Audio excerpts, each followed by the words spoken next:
మొట్టమొదటిసారి లోపం లేని పని జరగటానికి. నేను నమ్ముతున్నాను ఉపవాస ప్రార్థన దినాల్లో మీరందరూ చేసిన ప్రార్థన బిడ్డలను నిపుణత కలిగిన వారిగా దేవుడు నిలవబెట్టాడు. అందుకే సైకి మహిమ కలుగును గాక. చక్కగా కోయర్ బిడ్డలో 2 దినాలు, దానికి ముందు ఎన్నో దినాలు ప్రయాసపడి ప్రాక్టీస్ చేశారు. వాళ్ళందరూ వైట్ డ్రెస్ వేసుకొని అక్కడ స్టేజ్ మీద నిలబడి ప్రార్థన పాటలు పాడుతూ ప్రభువుని ఆరాధిస్తూ ఉంటే సాక్షాత్తు దేవదూతలు దిగి వచ్చినట్లుగా ఉంది. నిజంగా వైట్ డ్రెస్లో ఉన్నంత ఏమంటారు, ఆ గ్లోరీ, ఆ ప్రసన్నత, నువ్వు ఏ రంగు బట్టలు వేయగాక, ఈ కలర్ఫుల్ బట్టలు వేయగాక ఆ గ్లోరీ ఎక్కడ మనం చూడలేం. ఆ బిడ్డలను బట్టి సమస్త ఘనతలు యేసయ్య కలుగును గాక. 2 దినాలు, మొదటి రోజు రెండో రోజు బలమైన సందేశాలు దేవుడు అనుగ్రహించి సమృద్ధి అయిన వాక్యపు మన్నాతో ప్రజలను ప్రభు పోషించాడు. ప్రజలు తిరిగి వెళ్ళేటప్పుడు ఒక్కొక్కళ్ళు చెప్పిన సాక్ష్యం, అయ్యా గిన్నె నిండి పొంగి పొరలటం అంటే ఏంటో మాకు అర్థం కాలేదు, కానీ ఈ మీటింగ్ మాకు అర్థమైంది అయ్యా. హృదయాలు నిండిపోయేటట్లుగా దేవుడు మాతో మాట్లాడాడని ప్రజలు సంతోషంగా స్థలంలో నుంచి వెళ్ళటానికి ప్రభు కృప చూపించాడు. ఈ ముగింపు దినం రెట్టింపు మహిమతో దేవుడు జరిగించును గాక. మొదటి మందిరపు మహిమ కంటే కడవరి మందిరపు మహిమ మించినదై ఉంటుందని వ్రాయబడినట్లుగా గడిచిన 2 దినాల్లో జరిగిన కూడికల కంటే ఈ దినం రెట్టింపు మహిమతో దేవుడు జరిగించున్నట్లుగా అందరూ 2 చేతుల పైకెత్తి యేసయ్యకు స్తోత్రాలు చెప్దాం. స్తోత్రం స్తోత్రం స్తోత్రం స్తోత్రం స్తోత్రం.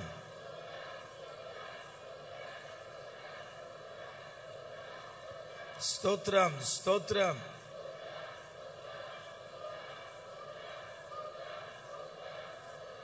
ఆమేన్. ఓ దైవజనుడు, ఆ దైవజనుని పేరు డిఎల్ మూడీ గారు. 4వ సంవత్సరానికల్లా తండ్రిని కోల్పోయాడు.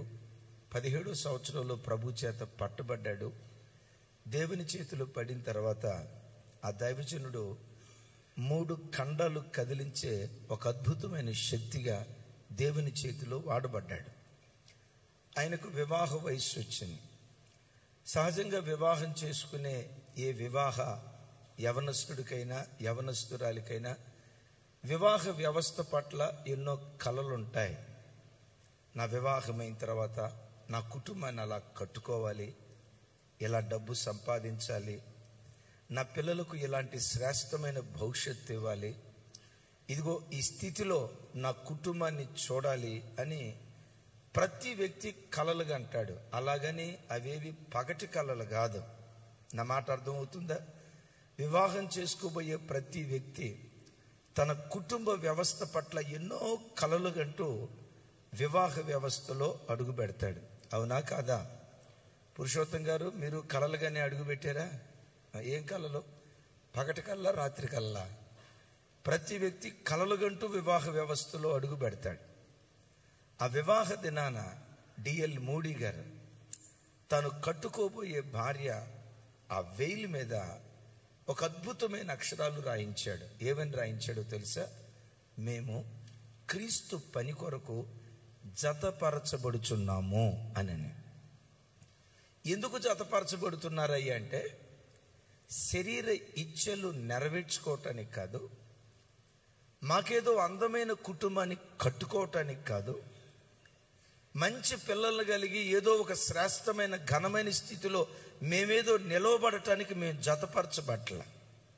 ఎందుకు ఈ వివాహ వ్యవస్థలో మేము అడుగుపెట్టామంటే, భార్యాభర్తలుగా ఎందుకు మేము జతపరచబడుతున్నామంటే క్రీస్తు రాజ్య వ్యాప్తి నిమిత్తం మేము జతపరచబడుతున్నాము అని తన భార్య వేలి మీద. నేను అనుకుంటాను, ఏ యవనస్తుడు అలాంటి పని చేయడేమో, అసలు అలాంటి ఆలోచనతో వివాహ వ్యవస్థలో అడుగు పెట్టలేడేమో. అందుకనే కొందరు గొప్పవాళ్ళు ఎందుకయ్యారంటే వారి ఆలోచనలు కూడా అంత గొప్పగా ఉన్నాయి గనుక, వాళ్ళంత బలమైన పాత్రలుగా వాడబడటానికి కారణం వాళ్ళ హృదయాలలో దేవుని పని కొరకు అంత బలమైన తపనుంది గనుక ప్రపంచాన్ని తలకిందులు చేసేవారిగా దేవుడు వారిని నిలవబెట్టాడు. యేసయ్యకు మహిమ కలుగును గాక. ఎందుకు వాళ్ళు జతపరచబడ్డారట? నోరు తెరిచి చెప్పండి అమ్మా. క్రీస్తు పని కొరకు మేము జతపరచబడ్డాం. అమ్మా, ఎక్కడెక్కడో పుట్టి ఎక్కడెక్కడో పెరిగి హైదరాబాద్ పట్టణానికి దేవుడు మనల్ని తీసుకొచ్చి మనందరినీ దేవుడు జత చేశాడు. మమ్మల్ని ఆత్మీయ తండ్రులుగా, మా ఆత్మీయ పిల్లలుగా మనందరినీ దేవుడు జత చేశాడు. ఎందుకు జత చేశాడో తెలుసా? క్రీస్తు రాజ్య వ్యాప్తి నిమిత్తమై మనందరినీ దేవుడు జత చేశాడు. Praise the lord. ఏదో ఇక్కడ ఆదివారపు ఆరాధనకు వచ్చి చప్పట్లు కొట్టుకొని పాటలు పాడి, హైదరాబాద్లో కూడా మాకు సంఘం ఉంది, మా సంఘం చాలా పెద్ద సంఘం, మా దైవజనులు జెర్మియా అన్న, జార్జ్ అన్న, జ్యోతక్క, మా సేవకులు ఇలా, మా సంఘానికి కొన్ని వేల మంది వస్తారు అని 4 గోడల మధ్యలో మన గొప్పలు చెప్పుకోవటానికి జతపరచబడలా. ఒక సంఘంగా ఏర్పడటానికి మాత్రమే మనం జతపరచబడలా. ఎందుకు దేవుడు మనల్ని జత చేసాడంటే, మన ఈ జత ద్వారా రాజ్యాలు కదిలించాలని దేవుడు ఆశపడుతున్నాడు. పట్టణాలు కదిలించాలని దేవుడు ఆశపడుతున్నాడు. ప్రసాదన్న, పెండ్లైందా? ఈ రోజు నుంచి ఈ తీర్మానంతో ఉండండి. ఎందుకు మీరు అక్క జతపరచబడ్డారు? ఏమండి? పిల్లల పెళ్లి చేయటానిక? పిల్లల పెళ్లి దేవుడు చేస్తాడు. ఎందుకొరకు జతపరచబడ్డారు? నోవా ఎందుకో? ఎందుకంటావు ఏంటన్నా? మా మైకిల్ కోసం అంటావా? జాషువా మా వాడు ఎట్ట చూస్తున్నాడంటే, నాకు ఇంకా పెళ్లి కాలేదు కదా అని చూస్తున్నాడు. రేపు పెళ్లి కాబోయే ముందు రైట్, క్రీస్తు పని కొరకు మేము జతపరచబడ్డాం. ప్రతి భార్య భర్త గుండెల్లో ఈ మాట ఉండును గాక. చప్పటి కొడుతూ స్తోత్రాలు చెప్దాం. వెనక కూర్చున్న ప్రణయన ఇటు చూడాలి, నా వైపు చూడాలి. ఎందుకు అక్క మీరు జతపరచబడ్డారు? భార్యాభర్తలుగా మీరు జతపరచబడటం వెనుక దేవుని ఉద్దేశం.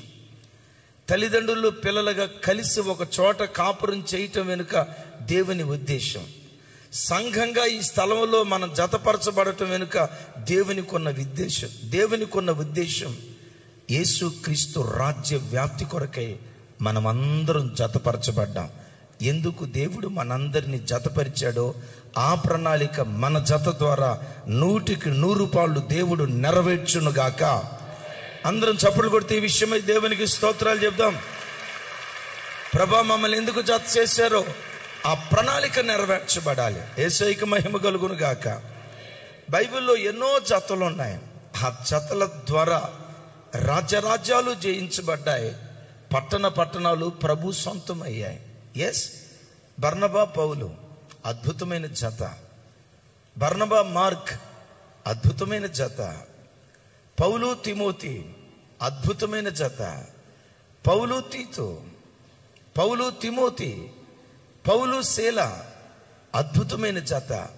దేవుడు వారిద్దరిని ఎందుకు జత చేశాడు అంటే, భార్యాభర్తల జతే కాదు, 2 స్నేహితులు కలిసిన, 2 విశ్వాసులు కలిసిన, 2 అన్నదమ్ములు కలిసిన, 2 వ్యక్తులు కలిసిన, 2 మ్యూజిషియన్స్ కలిసిన, 2 ఎక్కడ కలిసినా మనమిద్దరం దేవుని రాజ్య వ్యాప్తి కొరకు జతపరచబడ్డాము అన్న ప్రత్యక్షత ప్రతి క్రైస్తవుని గుండెల్లో యేసునామములో మండునుగాక. అలా దేవుని రాజ్య వ్యాప్తి కొరకు జతపరచబడిన వారిలో 2 వ్యక్తులు. ఒక ఆయన జెరుబ్బాబెల్. మిమ్మల్ని చిన్న మాట అడుగుతాను, తెలిసిన వాళ్ళు టకామని చెప్పండి. జెరుబ్బాబెలు కాలంలో ప్రధాన యాజకుడు ఎవరు? ఎవరో చెప్తున్నారు, చెప్పండి. ఎస్, జెరుబ్బాబెలు కాలంలో ప్రధాన యాజకుడు యెహోషువ. జెరుబ్బాబెల్ ఎవరు? యోధా రాజ్యానికి గవర్నర్. యోధా రాజ్యానికి జెరుబ్బాబెలు గవర్నర్. యెహోషువ ప్రధాన యాజకుడు. ప్రధాన యాజకుడు అంటే సేవకుడు.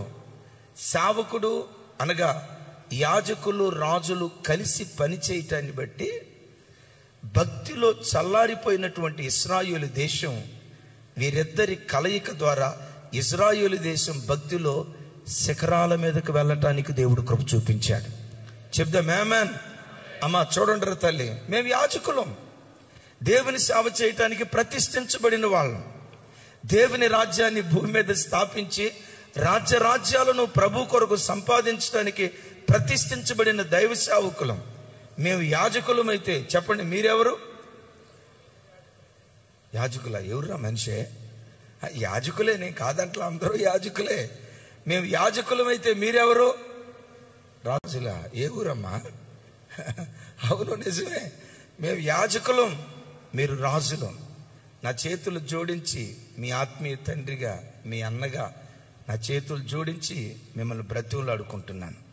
రాజులైన మీరు, యాజకులైన మేము, మనం కలిసి పనిచేస్తే భక్తిలో చల్లారిపోయిన దేశాన్ని శిఖరాల మీదకి తీసుకుని వెళ్ళటానికి దేవుడు కృప చూపించును గాక.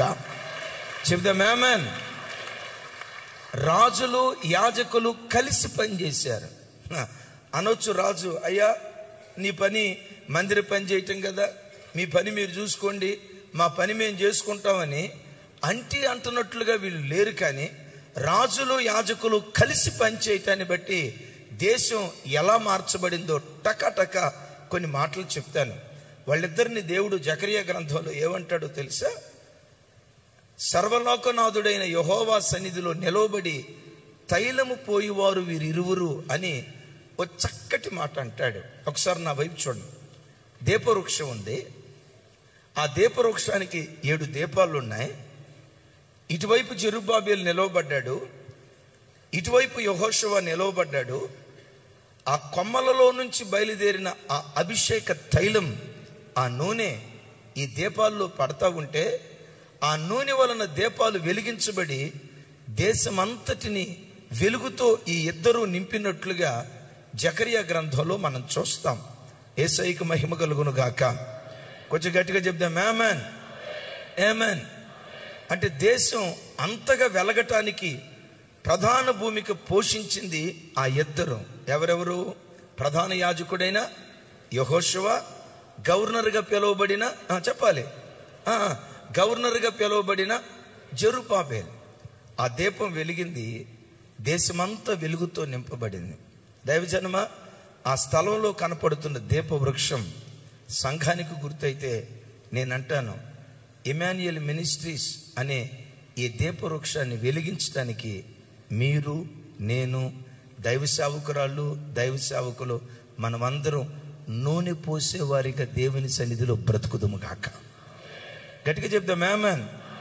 మనం నూనె పోసేవారిగా దేవుని సన్నిధిలో నిలవబడితే మన ద్వారా అనేక మంది, అన్ని ప్రజల దీపాలు వెలిగించబడబోతున్నాయి. నామకార్థుల జీవితాలు దేవుడు వెలిగించబోతున్నాడు. ఏది సత్యబోధో ఏది అసత్యబోధో ప్రజలకు అర్థం కాక, ఏది సత్యవాక్యమో ఏది అసత్యవాక్యమో ప్రజలకు అర్థం కాక జుట్టు బిక్కుంటున్న గందరగోళపు క్రైస్తవ్యానికి, నమ్మండి ఈ మాట గుండెల్లో రాసుకోండి, గందరగోళంలో కొట్టుమిట్టాడుతున్న క్రైస్తవ్యానికి ఇమాన్యుయల్ మినిస్ట్రీస్ని ఒక దిక్సూచిగా దేవుడు మార్చబోతున్నాడు. ఇదిగో, ఇది సరి అయిన వాక్యం, ఇది సత్యవాక్యం, ఈ త్రోవలో మీరు నడవండి, ఇది కలిపి చెరిపేడి బోధ కాదు, ఇది ఆరోగ్యకరమైన బోధని ఈ తరపు సమాజానికి మన ఈ పరిచర్యను ఒక దిక్సూచిలాగా దేవుడు నిలవబెట్టాలని కోరుకుంటూ ఉన్నాడు. యేసయ్యకు మహిమ కలుగును గాక. మీరు లోకం చూస్తూ ఉంటే, లోకంలో జరుగుతున్న కొన్ని కార్యక్రమాలు చూస్తామంటే, ఏంటి క్రైస్తవ్యం ఎలా అయిపోతుంది, సంఘాలు ఎలా అయిపోతున్నాయి, అయ్యో సంఘానికి మాదిరికరంగా ఉండాల్సిన దైవ సేవకులే ఏంటి సంఘాలను ఇలా తీసుకొని వెళ్తున్నారని భక్తి కలిగిన వ్యక్తుల గుండెలు కదిలిపోయే దినాలు. ఈ మధ్య ఎవరో ఒక తమ్ముడు నాకు చిన్న క్లిప్ పంపించాడు. అవి చూయించకూడదు, పేర్లు వివరాలు చెప్పకూడదు. 55-60 సంవత్సరాలు నిండిన ఒక సేవకుడు, ఆయన సేవకు వచ్చిన ప్రారంభ దినాల్లో ఆయన భార్యకు కానీ వారి పిల్లలకు కానీ ఇంత ఆభరణాలు కూడా ఉండేవి కాదు. సరే, కొందరు ఆభరణాలు పెట్టుకుంటారు, మరి కొందరు పెట్టుకోరు, అది వేరే విషయం. కానీ ఈయన సమర్పణ ఏంటంటే ఆభరణం అనేదాన్ని ఒప్పుకునేవాడు కాదు. సంఘానికి వచ్చే చిన్న బిడ్డలైనా పెద్ద బిడ్డలైనా వాళ్ళకి చెప్పి, అమ్మా అలంకరణ దేవుని బిడ్డలు కొండకూడదు, ఇది దేవుని రాజ్యానికి ఆటంకం అని కొన్ని మాటలు చెప్పి ఆభరణాలు కూడా కొంతమంది బిడ్డలు తీయించేవారు. అంటే వాక్యం అంత బలంగా చెప్తూ సంఘాలు కట్టుకునేవాళ్ళు. దేవుడు కొంచెం ఆయన ఆశీర్వదించిన తర్వాత విచిత్రం తెలుసా, ఒకప్పుడు ఆయన భార్య ఒంటి మీద ఎంత ఆభరణం కూడా ఉండేది కాదు. సేవ వృద్ధి పొందిన తర్వాత ఆ పాస్టమ్మ గారి ఒంటి మీద లేని ఆభరణం అంటూ ఏదీ లేదు. ఆ సంఘానికి పూర్వదినాల్లో వెళ్ళేవాళ్ళు, అయ్యా ఒకప్పుడు ఇలా చెప్పారు కదా, మా ఒంటి మీద ఉన్న బంగారాన్ని తీసేశారు, ఈరోజు మీరు ఎలా చేస్తున్నారేంటి, ఏంటి ఎలా మారిపోయారు? ఆయన అన్నాడట, ఇది పరిపూర్ణత. పరిపూర్ణత అంటే ఇదే అన్నాడంట. అద్భుతం, ఎంత బాగుందో చూడండి. ఇది పరిపూర్ణత, పరిపూర్ణత అంటే ఇది అని చెప్పి లోకం రాకూడదు, లోకపు కార్యక్రమాలు చేయకూడదని ఒకప్పుడు సంఘానికి నేర్పిన దైవజనుడు మొన్న మధ్య ఆదివారం తన మ్యారేజ్ డే రోజు ఆదివారం వస్తే ఆ దైవజనుడు దైవ సేవకురాలు స్టేజి మీద నిలవబెడితే యవ్వన బిడ్డలను స్టేజి మీద నిలబెట్టి డాన్స్ చేపిస్తున్నారండి. డాన్స్ చేపిస్తారు. ఈ కూర్చున్న పిచ్చి జనానికైనా బుద్ధి జ్ఞానం ఉండాలి కదా. అరే పరిశుద్ధ స్థలంలో యవ్వనాడ పిల్లలు నిలవబెట్టి డాన్స్ చేయించడం ఏంటి? ఈ మ్యారేజ్ డేలు చేసుకోవడానికి వీళ్ళు ఏమన్నా పరుసోళ్ళ? అరే 55-60 సంవత్సరాల వయసు వచ్చింది. ఈ కింద కూర్చున్న ప్రజలకైనా బుద్ధి ఉండాలి కదా. ఏం చేస్తున్నారో తెలుసా? ఎలలేసేవాడు ఒకడో, చప్పట్లు కొట్టేవాడు ఒకడో, కేరింతలు కొట్టేవాడు ఒకడో. ఈ చప్పట్ల మధ్యలో ఇజ్రాయేల్ ఇట్రా, అద్భుతమైన కృప, రైట్, నువ్వు ఎత్తున్నావు పో, ఎట్రా. వాళ్ళ మ్యారేజ్ డే అని పాస్టర్ గారు మ్యారేజ్ చేసుకోకూడదా? అది కాదు నా విషయం. సంఘం సమాజం చూస్తుండగా ఆ పాస్టర్ గారు నిలబెట్టి ఆమె అక్కడ ఒక పూలదండ పట్టుకున్నది, ఈయన ఒక పూలదండ పట్టుకుని ఉన్నాడు. ఇక్కడ ఆడపిల్లలు డ్యాన్స్ చేస్తూ ఉంటే మా పాస్టర్ గారు ఏం చేశారు? నా చేపట్టుకో. ఇంగ్లీష్ డ్యాన్స్ తెలుసా? ఇంగ్లీష్ డ్యాన్స్ మా ఓడికి తెలుగు డ్యాన్సే రాదు. దేవుని కృప. ఈ బిడ్డ పుట్టినప్పుడు మనమే పేరు పెట్టాం. వీళ్ళ అమ్మా నాన్న మన సంఘంలో దేవుని కృప ఒక అకుల ప్రిస్కిలా లాంటి వాళ్ళు. నాకు తెలిసి ఈ బిడ్డకి సినిమా హాల్ ఎట్టుంటుందో తెలీదు. తెలుసా? తెలీదు. సరే వినండి, ఇంగ్లీష్ డ్యాన్స్ ఇక్కడ తిరుగుతారు. మీకేట తెలుసా అని నన్ను అడగొద్దు, అంతటితో ఆపేయండి. అది చూడండి, మ్యారేజ్ డే రోజు అండి, చూడండి స్టేజ్ మీద ఆదివారపు ఆరాధనలో స్టేజ్ మీద డ్యాన్స్ చేస్తాను. అదే ఇంగ్లీష్ డ్యాన్స్.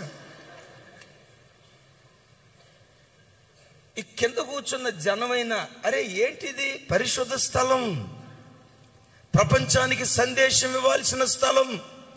చీకటిలో కొట్టుమిట్టాడుతున్న వారికి సంఘం, దైవ సేవకుడు ఒక దిక్సూచిగా ఉండాలి.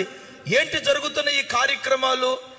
ఇంకిత జ్ఞానంతో ఆలోచించే ప్రజలు లేక కింద కూర్చొని ఇక పాస్టర్ గారు నిలవబడి డ్యాన్స్ చేస్తూ ఉంటే ఎలలేసే ప్రజలు, చప్పట్లు కొట్టే ప్రజలు, కేరింతలు కొట్టే ప్రజలు. హైలారా, దైవ సేవకునిగా నా హృదయపు లోతులో నుంచి చెప్తున్నాను, మన ఇద్దరం ఎందుకు కలిసామో తెలుసా? రాజులైన మీరు, యాజకులైన మేము. రాజులైన మీరు, యాజకులైన మేము, మనం అందరం ఎందుకు కలిసామో తెలుసా? చీకటిలో కొట్టుమిట్టాడుతున్న క్రైస్తవ సంఘానికి ఇమాన్యుయల్ మినిస్ట్రీస్ అనే ఈ దీపవృక్షాన్ని ఒక దిక్సూచిలాగా దేవుడు నిలవబెట్టాలని కోరుకుంటూ ఉన్నాడు. ఇంకో దైవ సేవకుడు ఆ నూతన సంవత్సరం క్యాలెండర్లో ఏమో ఎక్కువ ప్రింట్ చేసాడో లేకపోతే సేల్ కాలేదో నాకు తెలియదు అంటాడు, ఈ క్యాలెండర్లో అభిషేకం ఉంది. చూడండి, ఈ క్యాలెండర్లో అభిషేకం ఉంది. ఇది క్యాలెండర్ కాదు కానీ ఖర్చు పనుకోండి ప్రస్తుతానికి. ఈ క్యాలెండర్లో అభిషేకం ఉంది. చూడండి, ఏమో నడుము మీద పెడుతున్నాను, అడి తిరుగు. నడువు నొప్పి ఉంది కదా నీకు? లేదు. చూడండి, నడువు నొప్పి ఉంది కదా, అడి తిరుగు. ఇదిగో ఈ క్యాలెండర్లో నుంచి అభిషేకం బయలుదేరుతుంది. ఏమనుకున్నా నడుము నొప్పి అంతా పోతుంది. యేసు నామములో పో అని. తగ్గిందా అని అడిగాడు. ఆమె ఇట్టాగే చూస్తుంది. తగ్గింది కదా ఇట్టాగే చూస్తుంది. తగ్గింది కదా అని అంటా ఉంటే ఆవిడ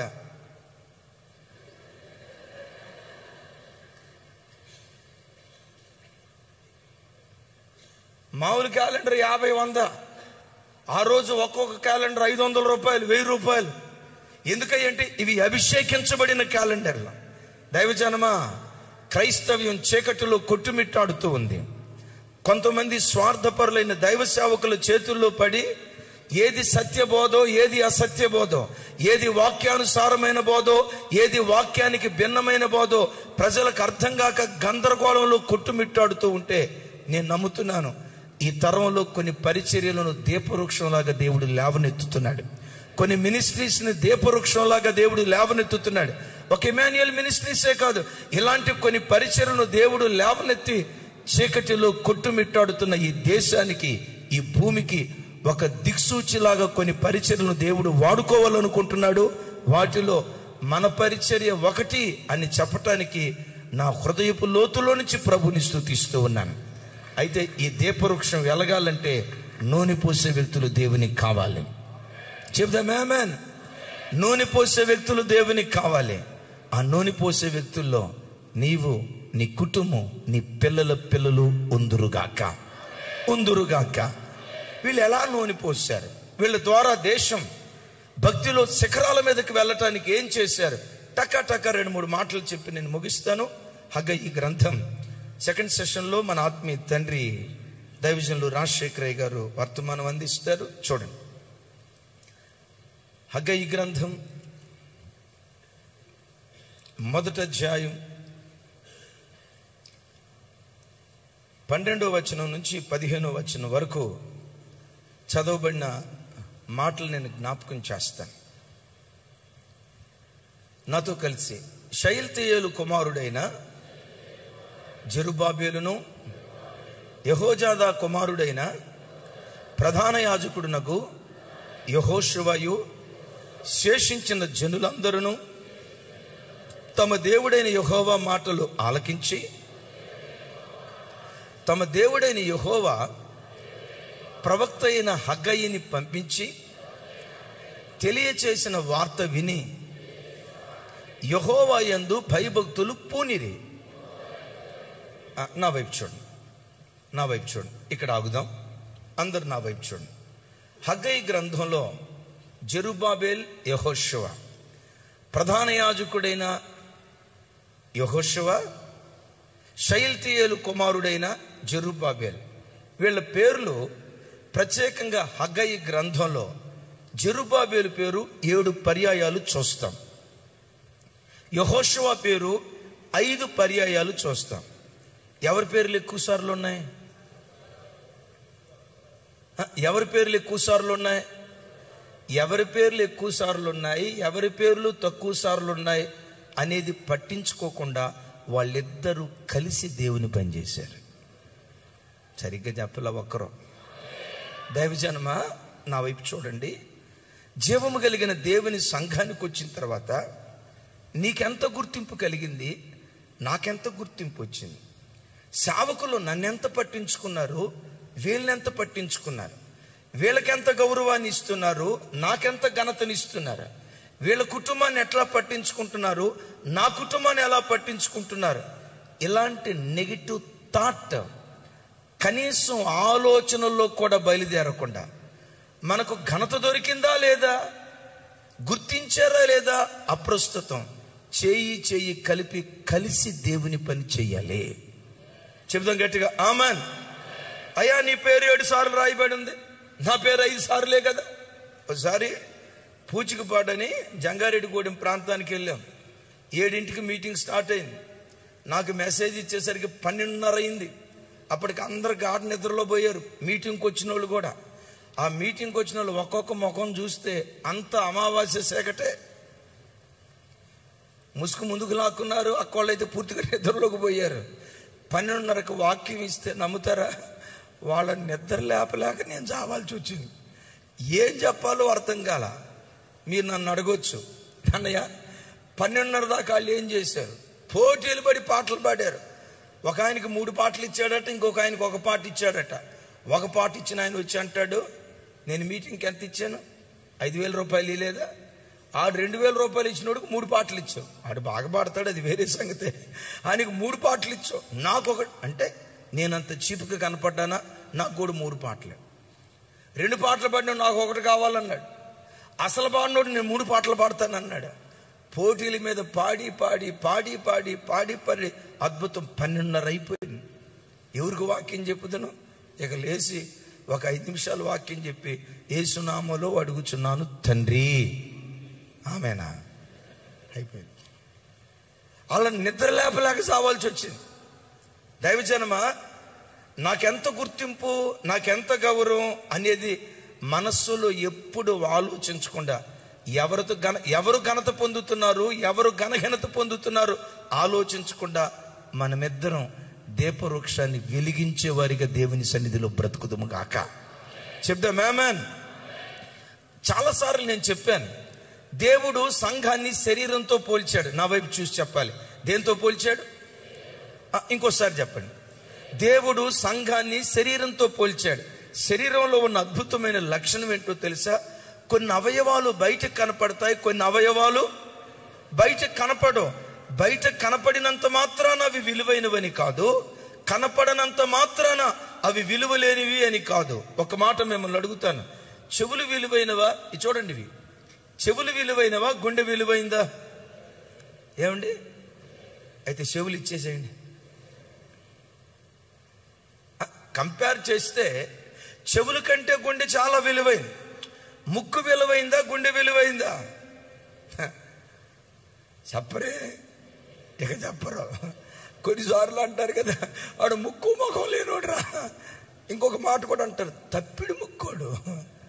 సామెత ఒకటి ఉంది, ముక్కు లేని రాజ్యంలో తప్పిడి ముక్కోడే రాజు అని. గమనించండి, ముక్కు లేకపోయినా బ్రతకొచ్చు, గుండె లేకపోతే బ్రతకలేం. ముక్కు అంత విలువైంది కాకపోయినా, చెవు అంత విలువైంది కాకపోయినా, చెవులు కనపడతాయా, కనపడవా? ముక్కు కనపడిద్దా, కనపడిద్దా? ముక్కు కనపడిద్దా లేదా? గుండె కనపడిద్దా లేదా? చెప్పాలి. కనపడదా? కనపడినంత మాత్రాన అది విలువలేనిదేనా? శరీరంలో ఉన్న ప్రతి అవయవం విలువైనదే. మరి ప్రాముఖ్యంగా గుండె కూడా విలువైందే. గుండె కూడా విలువైందే కాదు, అసలు గుండె విలువైంది. ఇంత విలువైన గుండెను దేవుడు ఎక్కడుంచాడు? ఊపిరితిత్తులు ఎక్కడున్నాయి? విలువైనవా కాదా? అమ్మా నర్సక్క, కిడ్నీలు ఎక్కడున్నాయి? అరే చెప్పాలి, విలువైనవా కాదా? పళ్ళు ఎక్కడున్నాయి? విలువైనవా కాదా? నేనంట, లోపటుండేవి లోపటే ఉండాలి, బయట ఉండేవి బయట ఉండాలి. లోపటున్నావా బయట ఉన్నావా అప్రస్తుతం, దేవుడుంచిన స్థానములో నమ్మకంగా పనిచేయాలి. చప్పలు కొడుతూ దేవునికి స్తోత్రాలు చెప్దాం. సంఘమా, మీరే స్థానంలో ఉన్నారు? సంఘంలో మీకు దొరుకుతున్న విలువేంటి? అసలు ఏనాడు విలువను వెతకొద్దు, మహిమను వెతకొద్దు. ప్రజలు మనలను పొగడటం మనకు శ్రమ. ఎవరు మనల్ని పొగడాలి? పాస్టర్ గారా? పాస్టర్ గారు పొగిడితే ఒక మాటతో ముగిస్తాడండి. విశ్వాసుల పొగడాలి, తోటి సేవకుల పొగడాలి. వీళ్ళందరికంటే మహిమ కలిగిన దేవుని చేత మనం పొగడబడినటువంటి వారిగా ఉండాలి. ఆయన ప్రత్యక్షమైన దినాన మెప్పు, ఘనత, మహిమ దేవుని ద్వారా మనకు కలుగును గాక.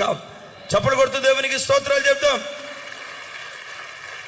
నేను మరలా చెప్తున్నాను, లోపటున్నావా బయట ఉన్నావా అప్రస్తుతం. దేవుడు ఏ స్థానంలో ఉంచాడో ఆ స్థానంలో నమ్మకంగా పని చేస్తే అది దేవునికి మహిమ. ఇంకో మాటలో చెప్పాలంటే, లోపటుండేవి లోపటే ఉండాలి, బయట ఉండేవి బయటే ఉండాలి. పెద్దగా చెప్పండి ఈ మాట, కొంచెం పెద్దగా చెప్పాలి అందరూ. లోపటుండేవి లోపటే ఉండాలి, బయట ఉండేవి బయటే ఉండాలి.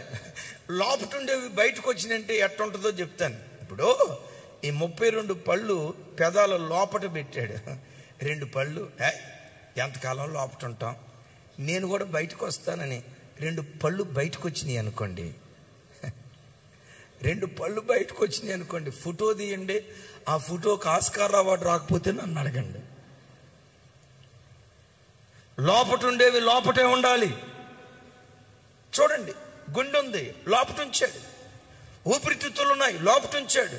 కిడ్నీలు ఉన్నాయి, లోపట ఉంచాడు. గుండె అసలు నేను లేకపోతే ఎట్టా బతుకుతావు అబ్బాయి? నువ్వు బతికేదే నా వల్ల కదా. నిమిషం ఆగినా నువ్వు చచ్చిపోతావు. ఎంత విలువ కలిగిన నన్ను లోపల పెడతావా? నీకు ఎన్ని గుండెలో తీ బయటికే అని గుండె అంది, ఊపిరితిత్తులు అన్నాయి, కిడ్నీలు అన్నాయి. లోపల ఉన్న గుండెని ఇప్పుడు బయట పెట్టావు, ఊపిరితిత్తులను బయట పెట్టావు, ఇట్లా కొట్లాడుకుంటున్న కిడ్నీలను బయట పెట్టాం. ఇప్పుడు ఇవన్నీ బయట పెట్టి నువ్వు ఇట్లా నడుచుకుంటా వస్తా ఉంటే బతికున్నవాడు చచ్చిపోతాడు. అసలు ఆ రూపాన్ని ఆలోచించండి, బాగుంటుందా నోవా? అస్సలు బాగా.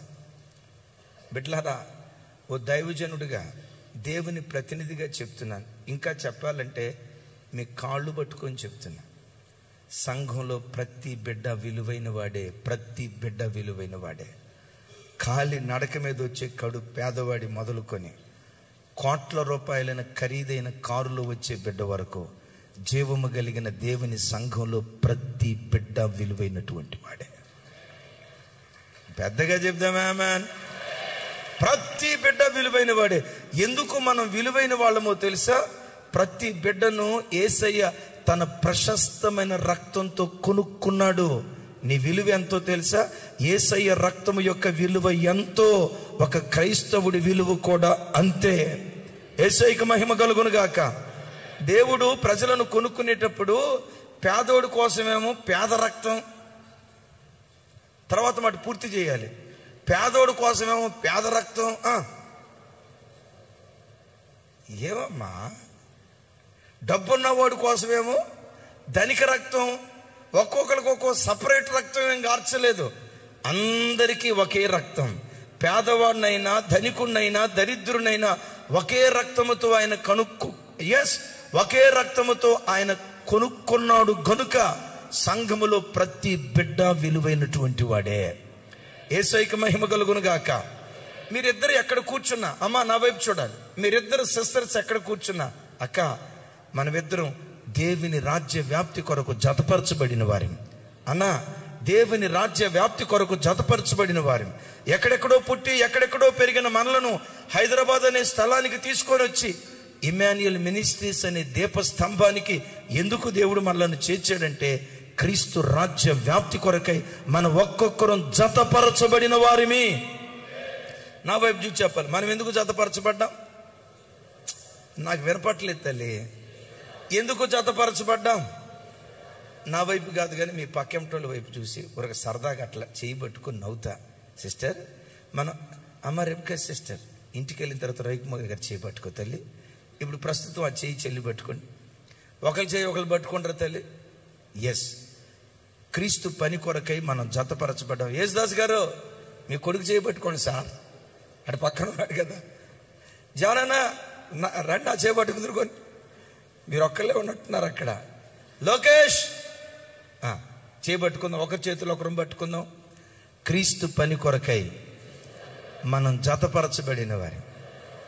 క్రీస్తు పని కొరకై మన రాజ్యాలు స్థాపించడానికి కాదు, మన సామ్రాజ్యాలు విస్తరింప చేయటానికి కాదు, యేసు క్రీస్తు సామ్రాజ్య వ్యాప్తి కొరకు మనం అందరం జతపరచబడిన వారిమి. తమ్ముళ్ళారా, లైవ్ ఇచ్చే తమ్ముళ్ళారా, మ్యూజిషియన్స్ లారా, దేవుని పని చేసే పని బిడ్డలారా, మీరు ఎక్కడ కూర్చున్నా దేవుని పని కొరకు దేవుడు మనల్ని జతపరిచాడు. దేవుని రాజ్య వ్యాప్తి కొరకై మన ఒక్కొక్కరిని జతపరిచాడని ఈ ఆలోచన మన గుండెలను మండించును గాక. నీకెంత గుర్తింపు, నాకెంత గుర్తింపు. ఇది వాటాలు వేసుకునే స్థలం కాదు, కలిసికట్టుగా పనిచేసే పవిత్రమైన స్థలం, జీవం కలిగిన దేవుని మందిరం. రైట్. 7 సార్లు జెరుబాబేలు పేరు, 5 సార్లు యెహోషువ పేరు హగ్గయి గ్రంథంలో చూస్తాం. వారితో దైవజనుడైన హగ్గయి ద్వారా దివ్యమైన మాట చూడండి. ఆ మాట ఒకసారి. ఎస్, నాతో కలిసి షయల్తీయేలు కుమారుడైన 12 చిన్న హగ్గయి 1:12.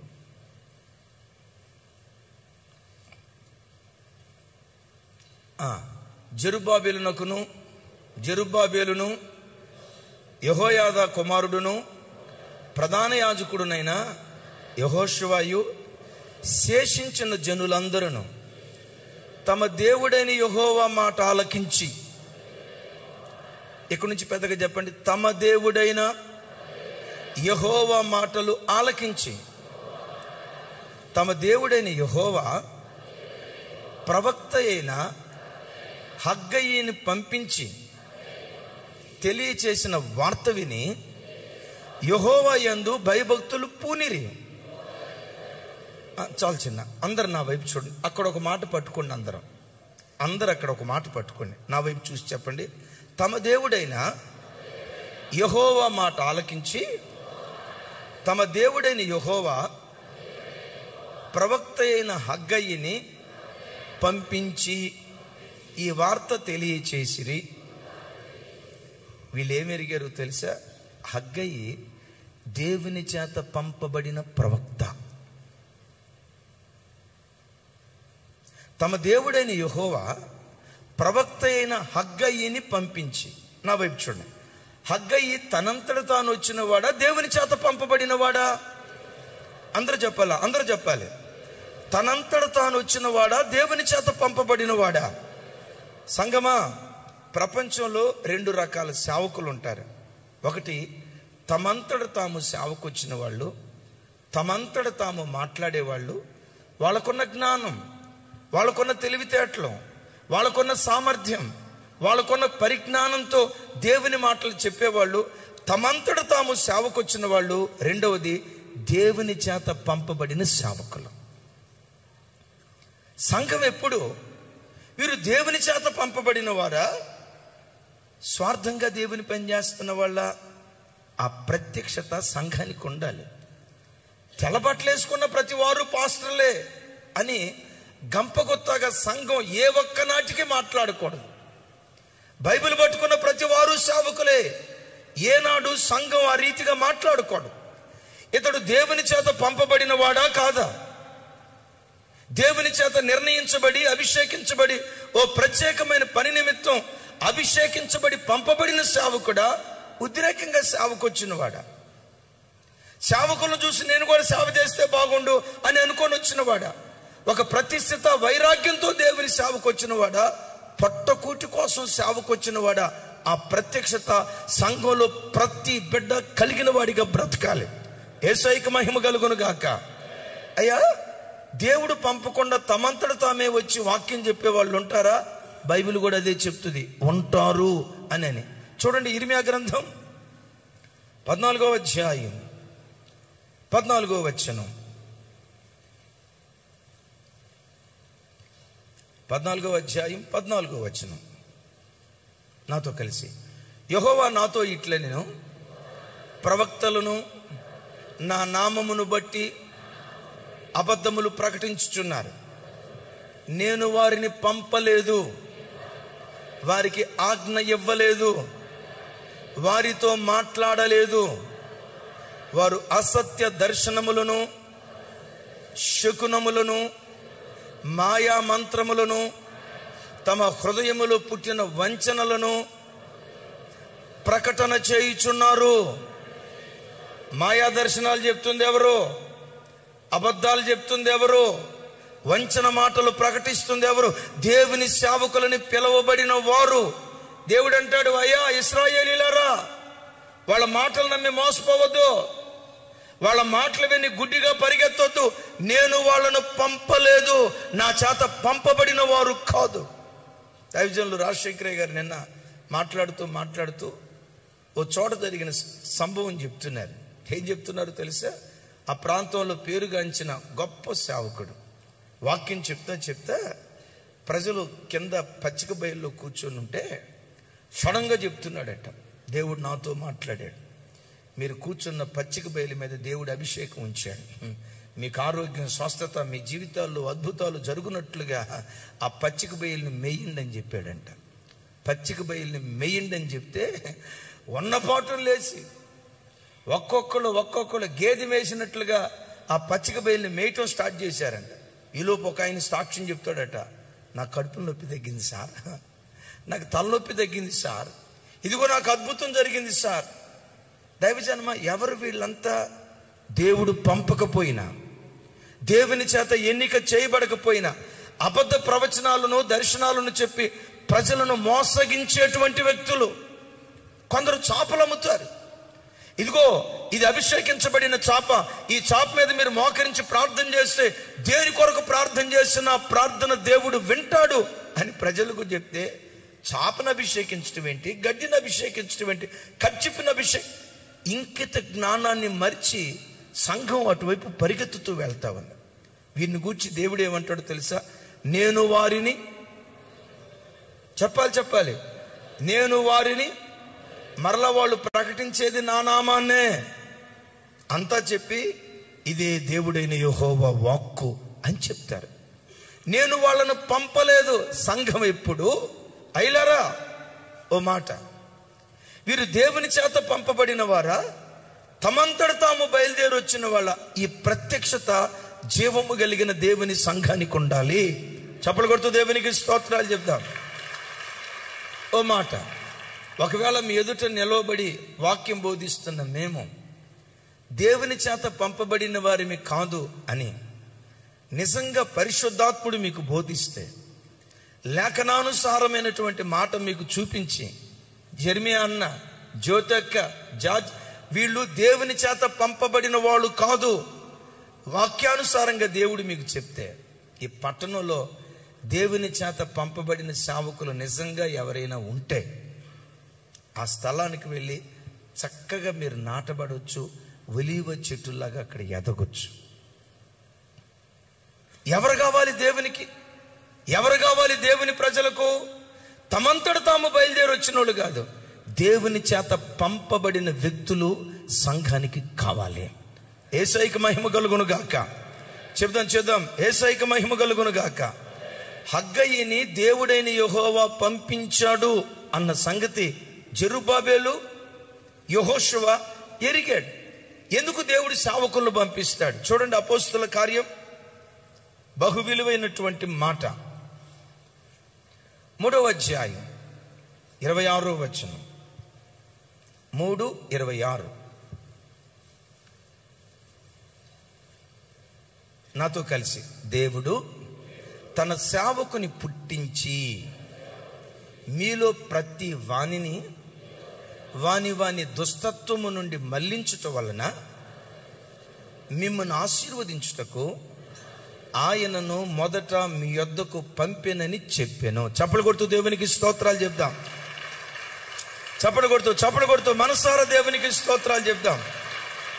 అమ్మా, ఈ మాటలు గుండెల్లో రాసుకోండి. ఈ స్థలంలో యేసుక్రీస్తును గూర్చి రాయబడిన ప్రవచనపు మాట ఇది. అఫ్ కోర్స్ దైవజనుడైన మోషేను గూర్చి కూడా చెప్పబడింది, ఈ కాలపు సేవకులను గూర్చి కూడా చెప్పబడింది. నా వైపు చూడండి. దేవుడు తన సేవకుని పుట్టించి, పెద్దగా, దేవుడు తన సేవకుని పుట్టించి మీ యొద్దకు పంపెను అంటే, కొంతమందిని దేవుడు సేవ కొరకే పుట్టించాడు.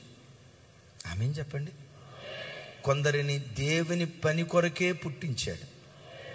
అమ్మ కడుపులో రూపించబడేటప్పుడే, అవయవ నిర్మాణం కాకమునిపే, నియమించబడిన దినములలో ఒక్కటి కూడా పరిపూర్ణం కాకమునిపే, అమ్మ గర్భంలో రూపాంతరం చెందేటప్పుడే, వీడు నాకు కావాలి, వీడు నా దైవజనుడు కావాలి, రాజ్యాలను కదిలించే ఒక శక్తిగా మార్చబడాలి, వేవేల కొలది ప్రజలకు వీడు తండ్రి కావాలి, వేవేల కొలది ప్రజలకు ఈ బిడ్డ తల్లిగా మార్చబడాలని తల్లి గర్భంలోనే కొందరిని ప్రతిష్ఠించుకొని తన కొరకు దేవుడు కొందరిని పుట్టించుకున్నాడు.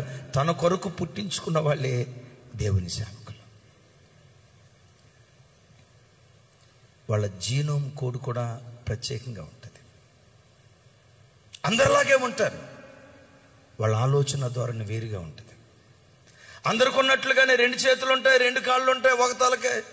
మాకు ఒక తలకాయ అయిందో 2 ఉన్నాయమ్మా. మీకేమన్నా 12 కనపడ్డాయా? 7 కనపడవు. అందరిలాగే ఉంటారు. కానీ ఓ ప్రత్యేకమైనటువంటి కృప, వాళ్ళు ఆలోచించే ఆలోచన సరళి కూడా ఓ ప్రత్యేకంగా ఉంటుంది. ఎందుకో తెలుసా?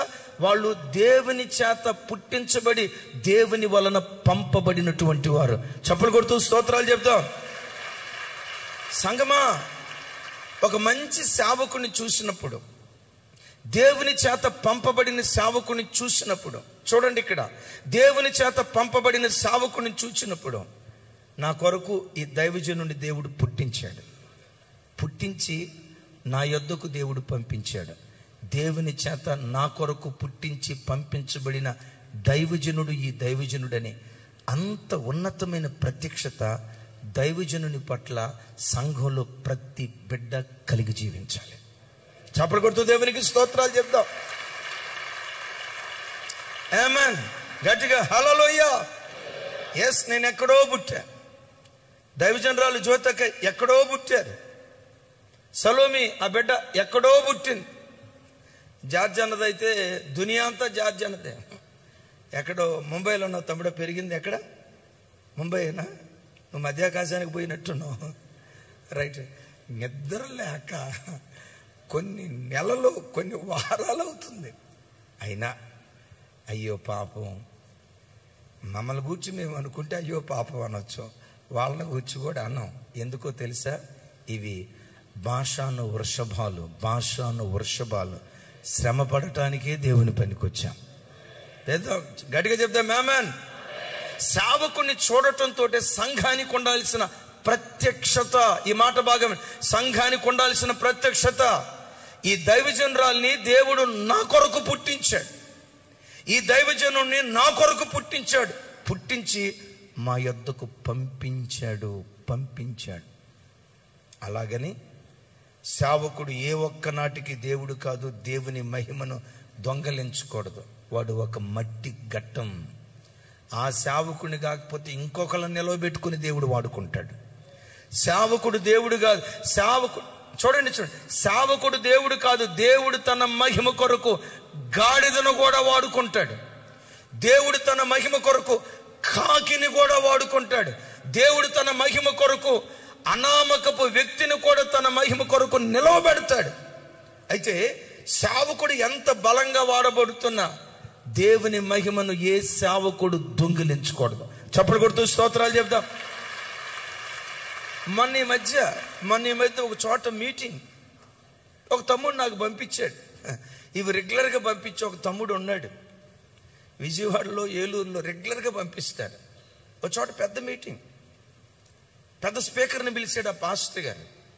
ఆ స్పీకర్ని పిలిచి ఆ స్పీకర్ని ప్రసన్నం చేసుకోవటానికి వచ్చిన ఆడియన్స్ అందరికీ, ఆ స్టేజ్ మీద కూర్చున్నటువంటి మ్యూజిషియన్స్కి, ఆ స్టేజ్ మీద కూర్చున్న విశ్వాసులకి, పెద్దలకి ఆ మూతి క్యాప్ పెట్టుకుంటా, ముఖానికి క్యాప్ పెడతారు కదా.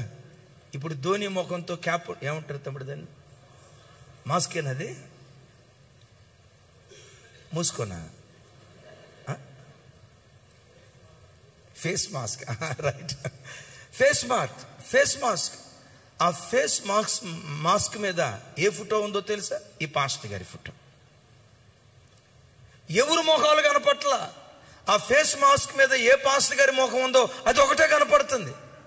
అరే ఎవడండి సేవకుడు?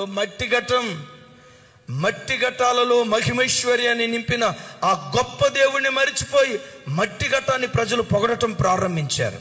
దైవజనమ, సంఘంలో ఎప్పుడు ప్రతి దైవజనుడు, ప్రతి విశ్వాసి మాట్లాడాల్సిన మాట, మాకు కాదు యెహోవా, మాకు కాదు, సమస్త ఘనత మహిమ ప్రభావాలు నీకు మాత్రమే చెందునుగా, కానీ దేవునిని మాత్రమే మహిమపరచాలి. కానీ ఏ ఒక్క నాటికి దైవజనుడు హీరో కాకూడదు. సంఘంలో ఎప్పటికీ యేసయ్యే హీరో. సేవకుడైనా ఎవరైనా యేసయ్య చాటున జీరో కావాల్సిందే.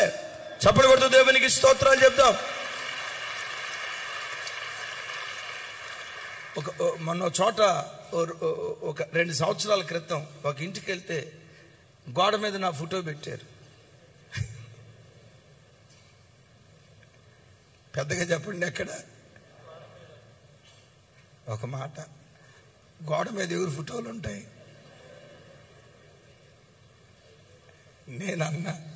అన్నా నేను బతికే ఉన్నా కదన్నా, ఇంకా నయం దండేస్తే అద్భుతంగా ఉండేది. ఇంకా దైవజనమా, నేను ఒక మాట అంట, మేము గోడల మీద కాదు, మీ గుండెల్లో ఉండాలి. దేవుని తర్వాత ఆ స్థానం మీ గుండెల్లో సేవకుని పట్ల అలాంటి పవిత్రమైన భావం ఉండాలి. సంఘానికి ఎప్పుడు మా కొరకు ఈ దైవజనులను దేవుడు పుట్టించాడు. పుట్టించి మా దగ్గరకు పంపించాడు. ఎందుకు పంపించాడు? ఆశీర్వదించడానికా? ఎస్, ఆశీర్వాదమే. ఎందుకు పంపించాడు? ఎప్పుడు దీవెన వచనాలు పలకటానికా? అక్కడ ఒక అద్భుతమైన మాట అంటాడు, చూడండి ఆ మాట. ఎందుకు అని అంటే అపోస్తుల కార్యం, ఎస్, మీలో ప్రతి వానిని చెప్పాలి, మీలో ప్రతి వానిని వాని దుస్తత్వము నుండి మళ్లించుట వలన మిమ్మును ఆశీర్వదించుటకు ఆయన మొదట మీ యొద్దకు పంపెనని చెప్పాను. ఇప్పుడు సేవకుని బాధ్యత ఏంటి? ప్రజలను దుస్తత్వం నుండి మళ్లించి దేవుని వైపు తిప్పాలి. ఆ కార్యం జరిగిందా? ఆ ప్రజలు ఆశీర్వదించబడటం ప్రారంభిస్తారు.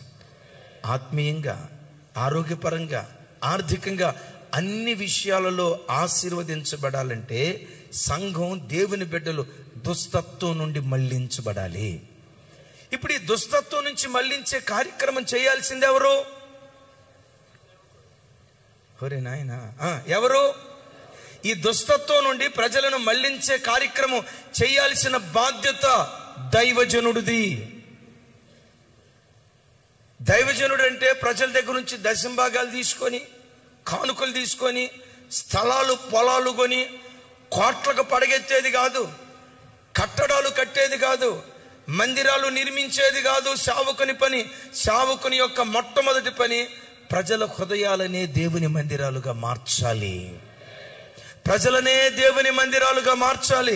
మీ హృదయాలను దేవుని నివాస స్థానంగా చేస్తే ఆ దైవజనుడు నిజంగా జీవం కలిగిన దేవుని పరిచర్య చేస్తున్నాడని అర్థం. చప్పట్లు కొడుతూ దేవునికి స్తోత్రాలు చెప్తాం. గట్టిగా గట్టిగా గట్టిగా గట్టిగా. ఇలాంటి గొప్ప గొప్ప మందిరాలు ఉన్నా లేకపోయినా ఇలాంటి విషయాలు అవసరమే, ఆరాధించడానికి అవసరమే. అంతే. ఈ మందిరాల కంటే, ఈ మందిరాలను కట్టిన దానికంటే ప్రజల హృదయాలనే దేవుని మందిరాలుగా కట్టాలి. ఇది ఒక సేవకుని యొక్క ప్రధాన బాధ్యత. చప్పట్లు కొడుతూ స్తోత్రాలు చెప్దాం. గమనించండి, ప్రజలను దుస్తత్వంలో నుంచి విడిపించి దేవుని వైపు తిప్పాలంటే ఆ దైవ సేవకులు వాళ్ళెంత ప్రతిష్ఠితులై ఉండాలి.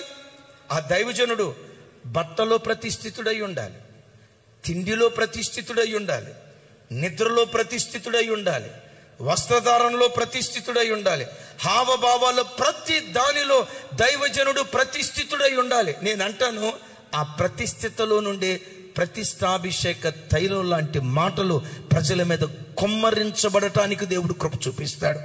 చప్పట్లు కొడుతూ స్తోత్రాలు చెప్దాం.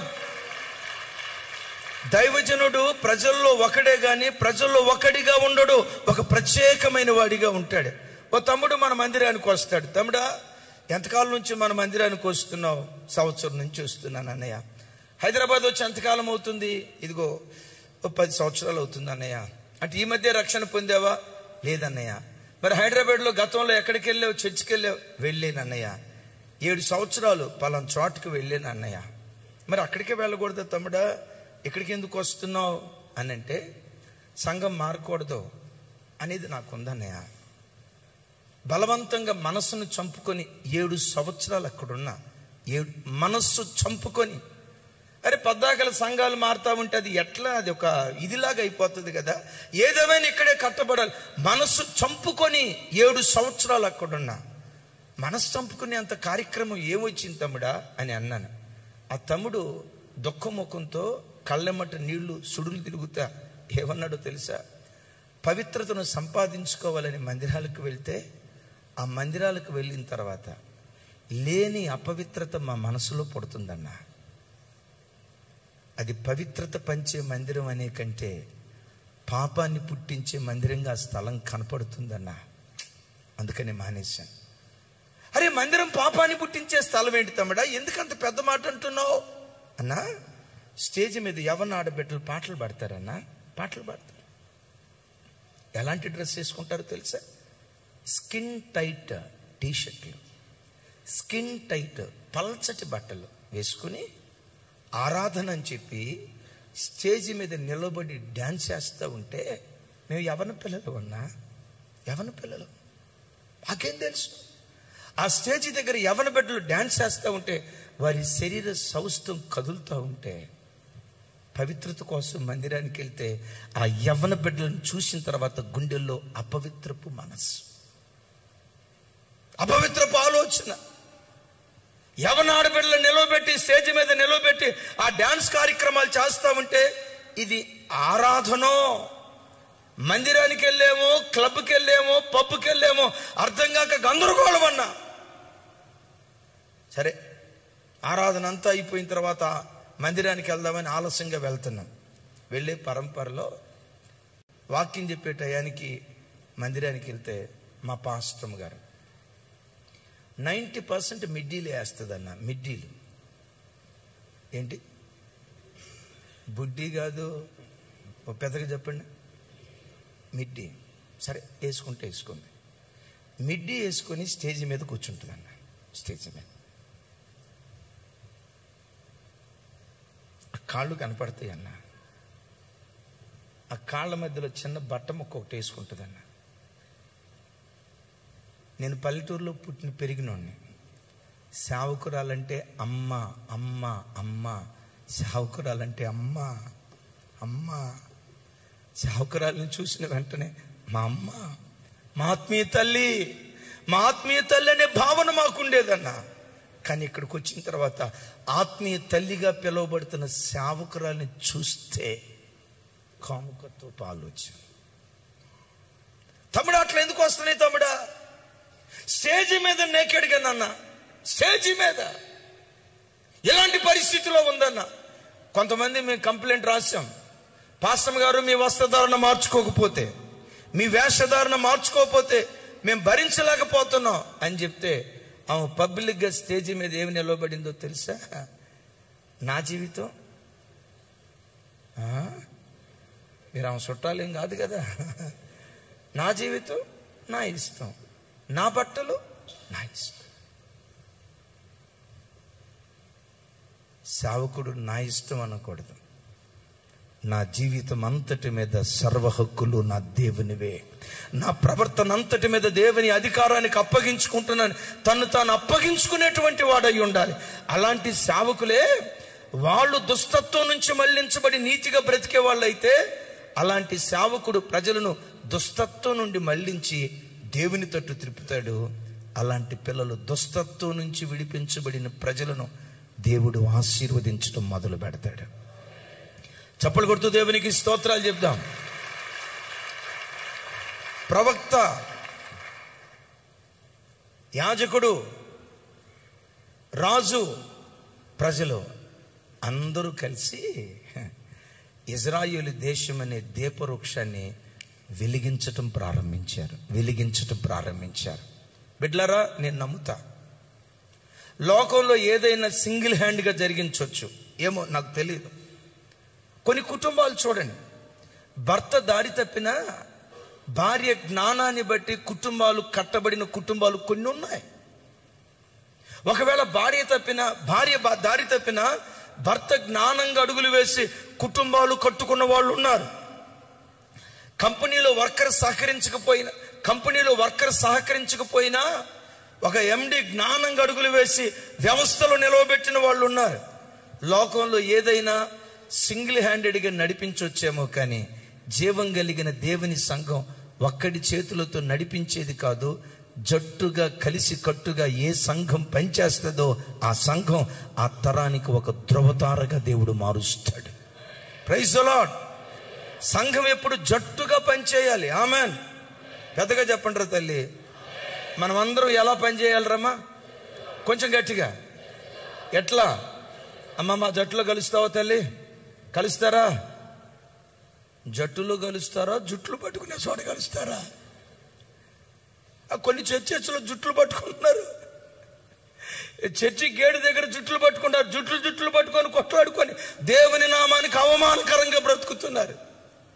దైవజనమ, ఒకసారి చూడండి, క్రికెట్ ఆట ఉంది, 11 మంది ఆటగాళ్ళు ఉంటారు. ఎంతమంది ఉంటారు? 11 12? 11 మంది ఆటగాళ్ళు ఉంటారు. కెప్టెన్ ఒక్కడు బాగా ఆడి తతిమా వాళ్ళంతా డక్అవుట్. బ్యాట్ తీసుకొని రాను, ఇట్లా ఊపేలోపు కనుక టికెట్ కాదు ఏంటది మీకు తెలియందా? వికెట్ ఫట్ అయిపోయింది అనుకోండి, వచ్చిన వాళ్ళందరూ డక్అవుట్ అయ్యారు అనుకోండి, జట్టు గెలుస్తుందా? జట్టులో ఉన్న 11 మంది ఆటగాళ్ళు సమర్థతతో పని చేస్తే, సమర్థతతో ఆడితే అధమ జట్టు కూడా ప్రథమ జట్టుగా మార్చబడుతుంది. యేసయ్యకి మహిమ కలుగును గాక. బిడ్డలారా, అందరూ చూడండి, మనలందరినీ దేవుని రాజ్య వ్యాప్తి కొరకై, రవికుమారన్న మీ పక్క ఉంటే భాస్కర్ అన్నకి చెప్పండి, చేపట్టుకొని చెప్పండి, మనం క్రీస్తు కొరకు జతపరచబడిన వారిని. అట్లాగని మనకు పెళ్ళి ఎప్పుడైందన్నా అడగొద్దు. మనమందరం ఎవరిమి అమ్మా? ఎవరో తల్లి సారా, మనమందరం ఎవరిమి చెప్పాలి? మనమందరం ఎవరిమి? కృపక్క, మనమందరం ఎవరిమి? మనమందరం క్రీస్తు పని కొరకు జతపరచబడిన వారిమే. నేను నమ్ముతున్నా ఇమాన్యుయల్ మినిస్ట్రీస్ అనే ఈ చిన్న మొలక ఈరోజు దేవుని కృపను బట్టి మహావృక్షంలాగా దేవుడు ఆశీర్వదించడానికి కారణం చెప్పంటారా? ఈ జట్టులో మంచి ఆటగాళ్ళను దేవుడు అనుగ్రహించాడు. పెద్దగా చెప్పండి, మంచి ఆటగాళ్ళు, ఒక్కొక్కరు ఒక్కొక్క పనిలో నిపుణత కలిగిన బిడ్డలను దేవుడు వరంగా దయచేశాడు.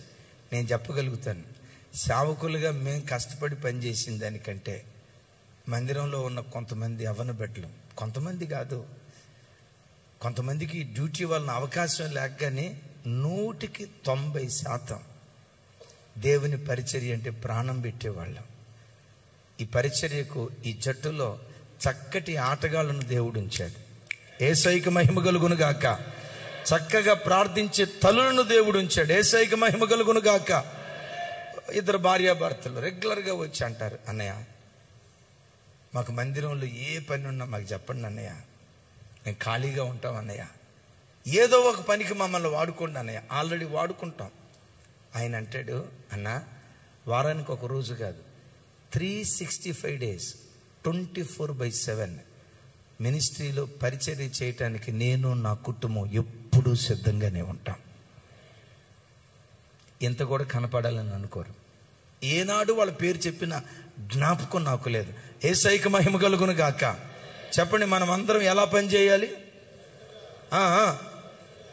పెద్దగా చెప్పాలి.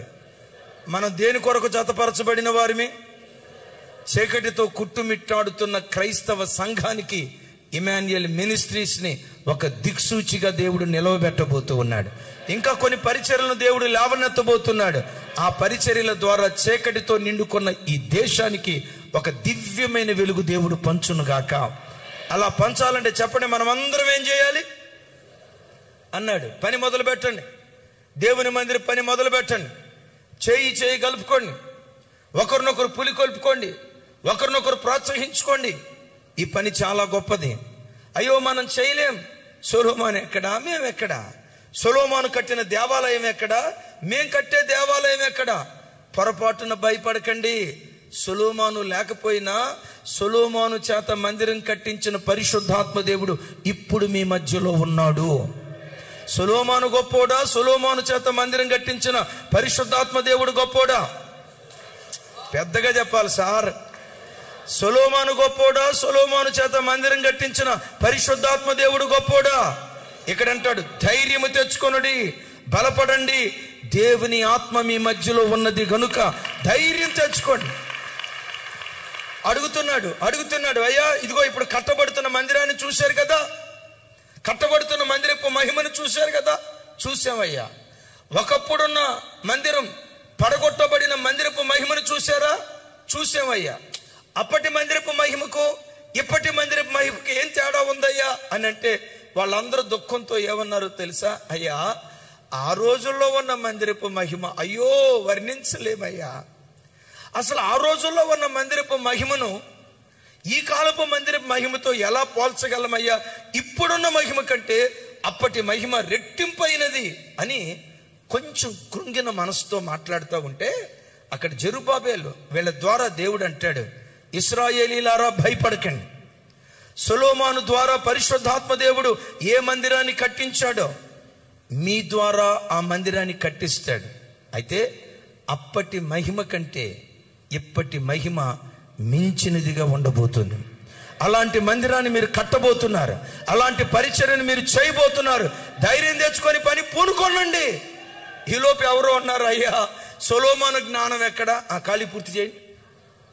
చూసారా, సొలొమోను ఎక్కడా, మేమెక్కడా? సొలొమోను జ్ఞానం ఏంటి, మా బతుకులేంటి, మా ద్వారా కట్టిస్తారా? ఒరే పిచ్చోళ్ళారా, సొలొమోనుకు ఆ జ్ఞానం ఇచ్చింది ఎవరు? జ్ఞానాధారమైన దేవుడు, జ్ఞానాధారమైన దేవుడు.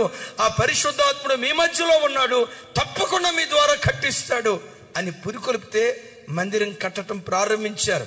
నిరాశతోనే కడుతున్నారు, నిరుత్సాహంతోనే కడుతున్నారు, నిషేధి అనుభవాలలోనే కడుతున్నారు. ఆ మందిరం కట్టడం పూర్తయిన తర్వాత మొదటి మందిరపు మహిమ చూసిన ప్రజలు ఇప్పుడు కేరింతలు కొడుతూ ఏమంటారో తెలుసా? మొదటి మందిరపు మహిమ కంటే ఇప్పటి మందిరపు మహిమ మించినదిగా మారిపోయిందయ్యా. అప్పుడున్న మహిమ కంటే ఇప్పుడు ఇంకెక్కువ మహిమను చూస్తున్నాం. కొంచెం అతిశయోక్తితో మాట్లాడితే నన్ను క్షమించండి. ఈ బుద్ధిహీనుడు మాట్లాడిన మాట దేవుడు క్షమించును గాక. ఆమెనన్నారంటే నేను బుద్ధిహీనుడు నిర్ణయం అయిపోయారు. రైట్, బుద్ధిహీనులే. కొంచెం అవివేకంగా మాట్లాడితే నన్ను క్షమించండి. మొదటి మందిరపు మహిమ అపోస్తుల ద్వారా కట్టబడింది. ఆ కాలంలో దివ్యమైన పరిచర్య, ఏమీ కోరుకోకుండా త్యాగపూరితంగా వాళ్ళు పరిచర్య చేశారు. అపోస్తుల ద్వారా మహిమ కలిగిన పరిచర్య తొలకరి వర్షపు దినాన జరిగింది. నా ఆశ, నా ప్రార్థన, ఇమాన్యుయల్ మినిస్ట్రీస్ ద్వారా ఆది అపోస్తుల ఉజ్జీవాన్ని ఈ కడవరి దినాలలో మనందరి ద్వారా దేవుడు పుట్టించునుగాక.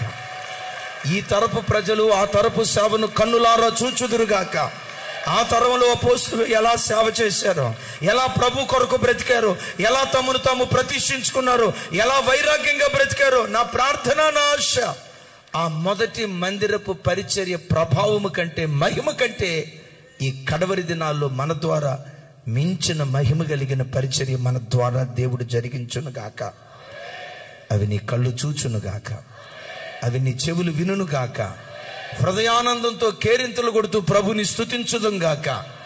వారు చేసిన పరిచర్య అభిషేకపు అనుభవాల కంటే ఈ కడవరి దినాల్లో ఈ చీకటి లోకానికి ఈ పరిచర్యను దిక్సూచి లాంటి దీపవృక్షంగా ఈ పరిచర్యను తన మహిమ కొరకు దేవుడు కట్టునుగాక. అలా కట్టాలంటే మనం అందరం ఏం కావాలి? చెప్పాలి. ఒకసారి నవ్వుతా, మీ పక్క వాళ్ళు చేయి పట్టుకొని నవ్వుతా, అమ్మ మేరమ్మా అటు చూడు తల్లి, నవ్వుతా చెప్పండి, మనం క్రీస్తు పని కొరకు జతపరచబడిన వారిమే. నవ్వరా, ఎడకరా, నీకు అక్కడ ఎవరు లేరు కదా అడవుల్లో. ఒకసారి చేయి పట్టుకొని నవ్వుతానంటారు తల్లి. ఇటు కూడా తిరగండి సార్. యేసుదాస్ గారు మీ కొడుకు చేయి పట్టుకోండి సార్, ఇటు కూడా పట్టుకోండి. ఎస్, తమ్ముడు క్రాంతి, మనం క్రీస్తు పని కొరకు జతపరచబడిన వారు. తమ్ముడు రవికుమార్, క్రీస్తు పని కొరకు జతపరచబడిన వారు. నా గుండె లోతుల్లోంచి చెప్తున్నాను, ఎక్కడో పుట్టాం, ఎక్కడో పెరిగాం, ఏ తల్లిలో మనలను కందే ఇక్కడికి తీసుకొచ్చి ఒక్క ఇంటి వారిగా దేవుడు మనలను జతపరిచాడు. ఒక్క ఇంటి వారిగా దేవుడు జతపరిచాడు. మనల్ని ఎందుకు దేవుడు జతపరిచాడో తెలుసా? మన రాజ్యాలను విస్తరింప చేసుకోవటానికి కాదు, దైవ రాజ్యం మన ద్వారా విస్తరించబడాలి. లాజర్ ఎందుకు జతపరచబడ్డాం? రాజుగారు ఎక్కడున్నాడు? రాజుగారు దండు రామరాజు గారు ఎక్కడున్నారు? ఎస్, అయ్యో నాకు కనపడలేదు సార్. ముందుకు రండి త్వరగా. మీ తమ్ముడు ఎక్కడున్నారు? క్రీస్తు పని కొరకు మనం అందరం జతపరచబడిన వారిని. చప్పట్లు కొడుతూ దేవునికి స్తోత్రాలు చెప్దాం. కొంచెం త్వరగా. వీళ్ళు చాలా ఎత్తు తక్కువ, కొంచెం పొట్టి మనుషులు వాళ్ళు. అక్కడ నిలబడండి.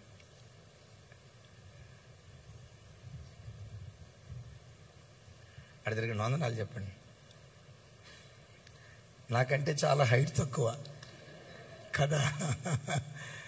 భీమవరంలో మీటింగ్స్ పెట్టినప్పుడు ఈ సహోదరులే మొత్తం ఖర్చంతా భరించి భీమవరంలో అద్భుతమైన మీటింగ్ ఏర్పాటు చేశారు. ఈ బెడ్లో దేవుని మహిమ కొరకు చెప్తున్న రాజుల కుటుంబం నుంచి రక్షించబడ్డారు. రక్షించబడిన ప్రారంభ దినాల్లో 0. ఈరోజు ఆ ప్రాంతంలో తన మహిమ కొరకు బిడ్డలను అలా లేవనెత్తి బహుగా బిడ్డలను దేవుడు దీవించాడు.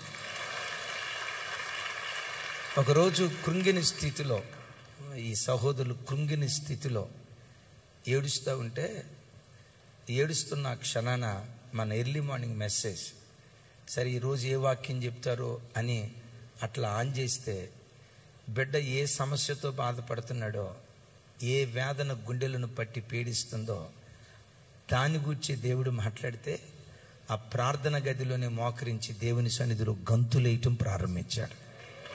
అంత మాత్రమే కాదు, ఆ సమస్య నుండి దేవుడు విడుదల కూడా దయచేశాడు. యేసయ్యకి మహిమ కలుగును గాక. సార్, మనం దేని కొరకు జతపరచబడ్డాం? అందరు చేతులు పట్టుకుంటాం ఒకసారి. మెరిసాక ఏమి రాలేదా? ఓ తల్లి, నా వైపు చూడక తల్లి, నీకు దండం. ఒకసారి మనం అందరం క్రీస్తు పని కొరకు జతపరచబడిన వారి. ఆమేన్. మనల్ని ఒక కుటుంబంగా హైదరాబాద్ పట్టణంలో దేవుడు కట్టాడు. ఎప్పటికీ దేవుని రాజ్య వ్యాప్తి కొరకు జట్టుగా దేవుని పని చేసే భాగ్యం దేవుడు మనందరికీ దయచేయును గాక. Lazar, praise the lord. Amen. Thank you. మోకరించుదాం. దేవుడు అట్టి కృప మనందరికీ దయచేయును గాక. మోకరించండి అందరూ దయచేసి. అట్టి కృపతో దేవుడు మనందరినీ ఒక జట్టులాగా ఐక్యతతో, ప్రేమతో, సహవాసంతో మనందరినీ దేవుడు కట్టున్నట్లుగా చప్పట్లు కొడుతూ దేవునికి స్తోత్రాలు చెప్దాం.